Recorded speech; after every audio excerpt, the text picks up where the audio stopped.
another interview on our Minorum Gold YouTube channel, and I got a very special guest today, Mr. Torgny Persson, who is the CEO and owner of BullionStar.com in Singapore. They deal with precious metals. They're primarily a bullion dealer, and I'll let Torgny talk about it in just a moment. And the topic today I want to talk about is Singapore Gold, a bullion dealer's tale. We start with a quick quote here by Mr. Lim Hyung Kyang, who's the Minister for Trade and Industry in Singapore. Now, he's remarked himself that Asia accounts for more than 60% of global gold demand, and actively exploring new and high value-added clusters with gold as a clear choice.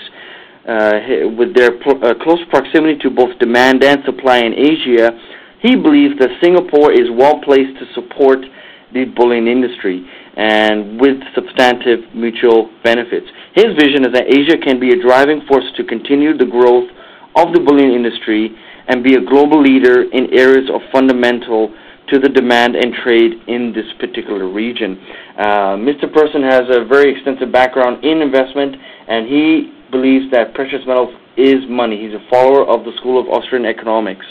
So just to start out, you were recently at the LBMA event in Singapore. The Shanghai Gold Exchange was there as well. What was the feeling at the event? What were some of the conclusions that you got from there, and any new information that people might be quite interested in? Right. Well, first of all, thanks for having me today, Sonny. I was very surprised. Both the head of the Shanghai Gold Exchange and the head of the Precious Metals Department at the largest bank in China, ICBC, was there speaking, actually. And the Chinese have been secretly or quietly building their domestic gold market now for about 10 years since they let the private individuals purchasing gold. And they have done it rather quietly to and encourage private individuals to save and invest in the gold, where the government is even running TV commercials saying that investment in gold is safe and secure and something that people should pursue. So, but the tone now was different from what it has been before, with them being much more aggressive, also opening up the Chinese gold market and the Chinese markets generally internationally with the Shanghai free trade zone.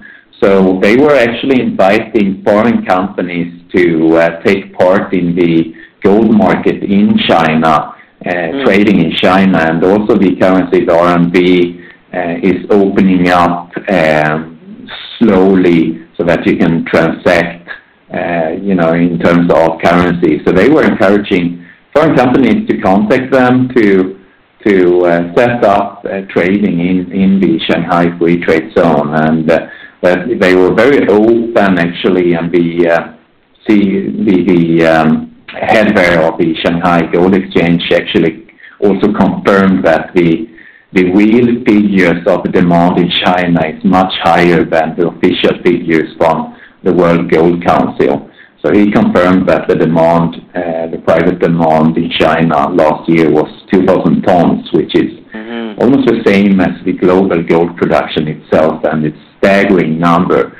And it could only be last year facilitated by the ETF selling, because if the demand is going to persist at those high levels, there will simply not be enough gold around to sustain it much longer. So the developments are very fascinating, and many people in the West, unfortunately, are missing out on what's happening in China. Everyone says that the precious metals market has been slow lately and so on, but demand is skyrocketing in China, and that's where everything is happening. So there's been a shift from the Westerners holding gold for return of investments to the Easterners holding gold for savings and value retainment. And I think that change is something that will be catalyzed even further in the future as the Chinese are getting richer and richer and understands the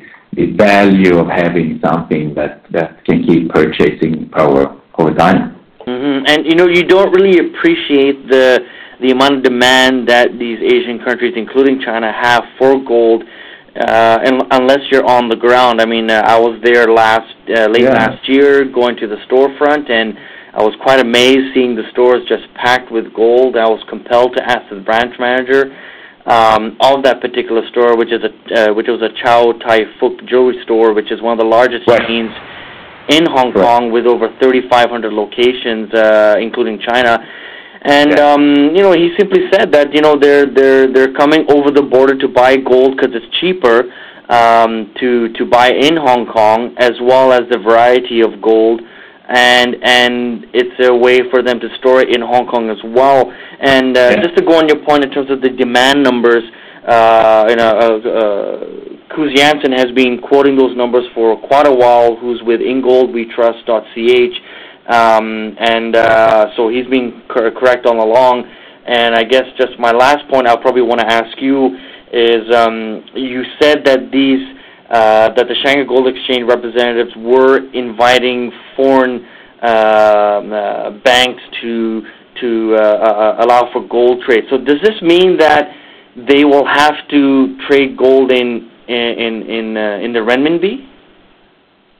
No, actually, they were quite open with that. It was also going to be allowed in US dollars, and don't remember if it was specifically only in US dollars or if it was also other currencies. So the currency exchange controls that actually apply to the rest of the mainland wouldn't be enforced there. Not updated on the exact details, as I think it's still in its infancy, but they were quite open with saying that, well, we have the support of the Chinese government, which is important in China, of course, to develop this market, and for China to be the core center of the physical gold market. And they specifically actually addressed the problems of the paper market versus the physical market, saying, mentioning the same things that I mentioned here today, with price discovery being a problem because the price is set on the paper market,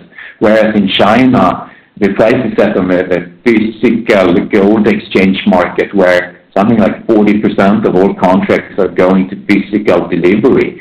So they were addressing that specifically, and I think this is my prediction, I think that they, together with Singapore setting up the kilobar contract, that they are pursuing to rejuvenate the physical market, to have a real proper market price of physical gold based on physical demand and supply. So that would be a healthy change, certainly, from what we have seen over the last decades with the mess of the paper pricing and the manipulation. And with that, they will build a lot of trust and integrity. People can see that, well, this is actually fully backed up by physical, and there's no paper shenanigans.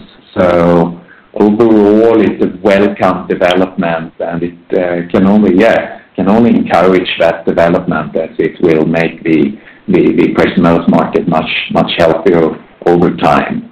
So it was quite an eye opener to hear them being so open and aggressive about that. That's really interesting, as I would have assumed primarily a way for them to invite banks.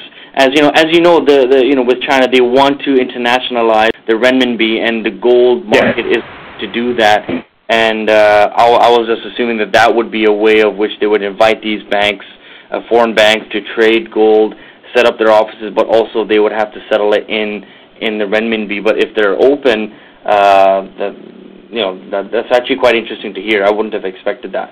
Yeah, no, me neither. And I think it goes hand in hand, because the renminbi, to be able to get the recognition, I think they are accumulating gold and gold trading to set up a gold trading hub, is also actually capitalizing for the renminbi to be more recognized internationally, if not backed up to some extent of precious metals. So it's definitely an alternative way from what we see in the West, where everyone is selling off their gold nowadays, it seems.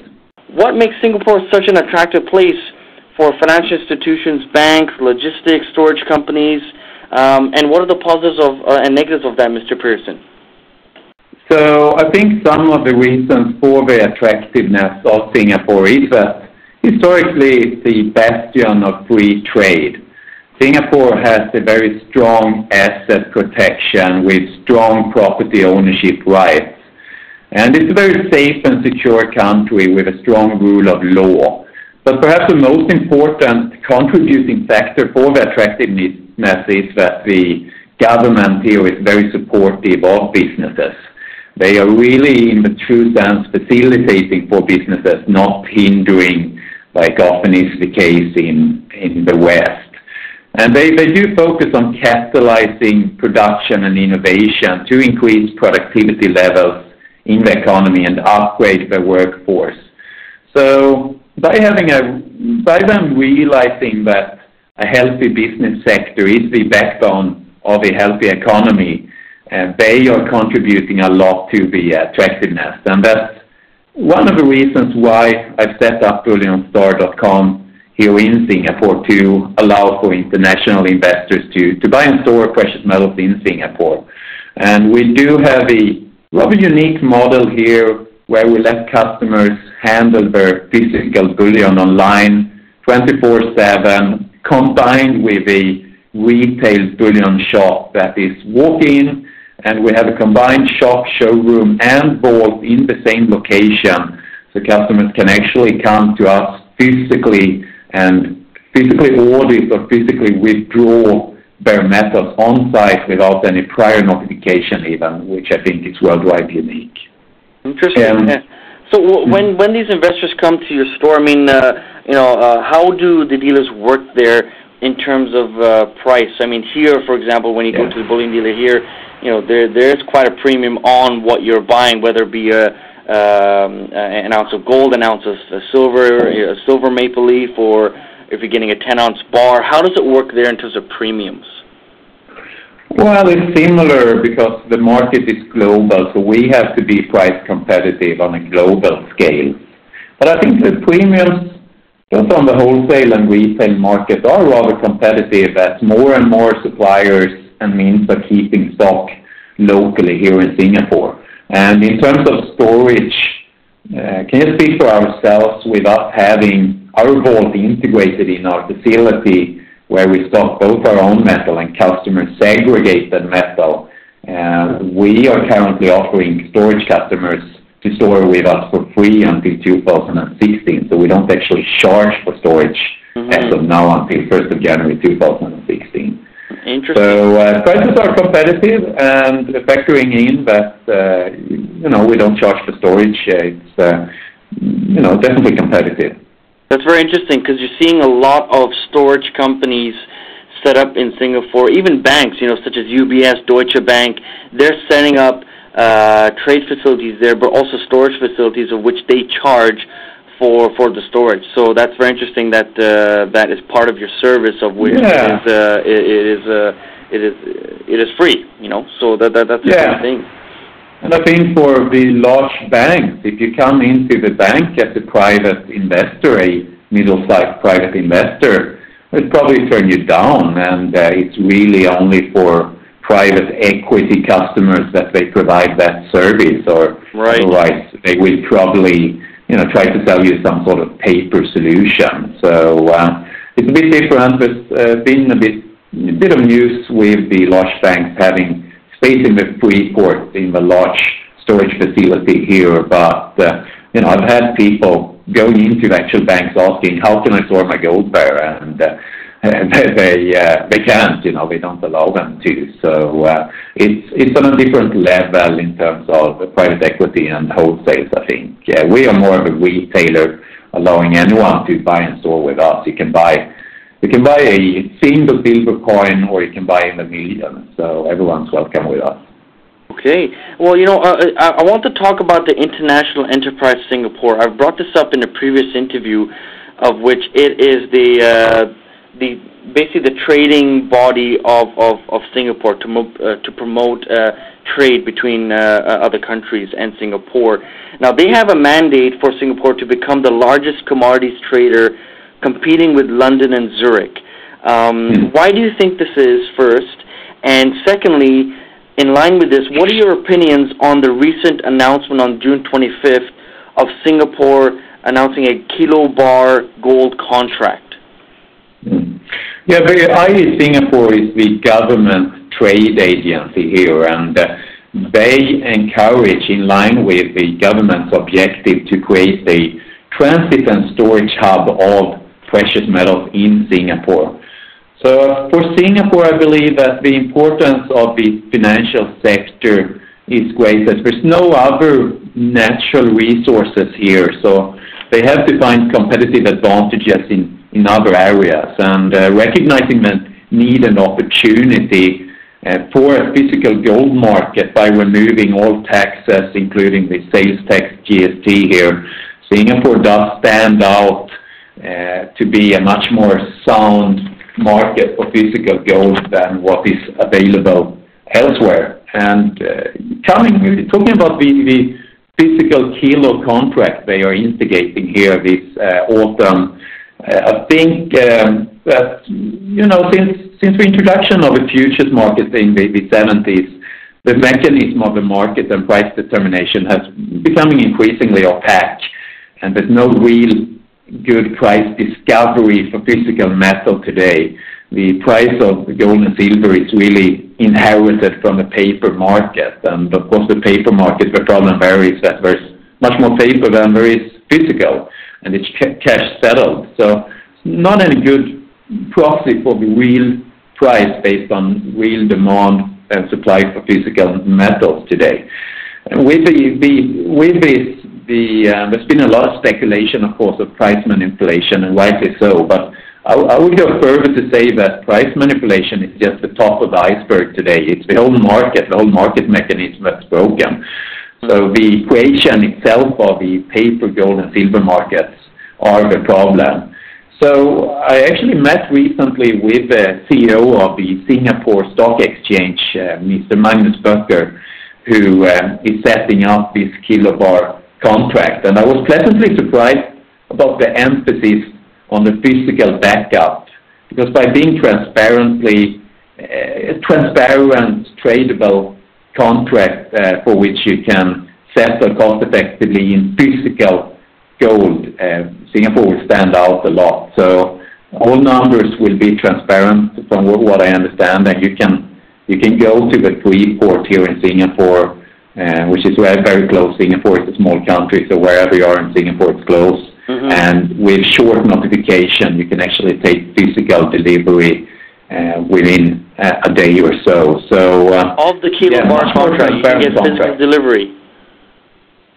Sorry? You're saying that you can take physical delivery. So you're saying you can take physical delivery of the kilobar gold contract? Yeah, indeed, and it's set up for the physical delivery. So the idea is to create a physical market, really. You can still trade and cash settle, but it will be fully backed up so that you actually can take delivery, and much more easier than in many of the futures markets, where it's complicated, it's bureaucratic, and it's costly, and long waiting times to take delivery if you at all can take delivery. So, yeah. So he was very optimistic on this contract being fulfilled and being kind of a market mechanism for the exchange. Yeah, that's right. And I think the whole idea from the government to the Singapore Stock Exchange is to stand out and set the model for how the physical market can be rejuvenated, so that there's a real market price for demand and supply of real physical gold, which is something that has been lacking with the introduction of all the paper markets and paper cash settlements over the last decades. Interesting. I mean, from my understanding, it's a very interesting introduction in terms of settlement. From my understanding, it only trades between certain hours in a day for only not for the full time of the market, and I'm quite surprised that you can settle, trade, and have physical delivery within a day of that amount of gold. That's great.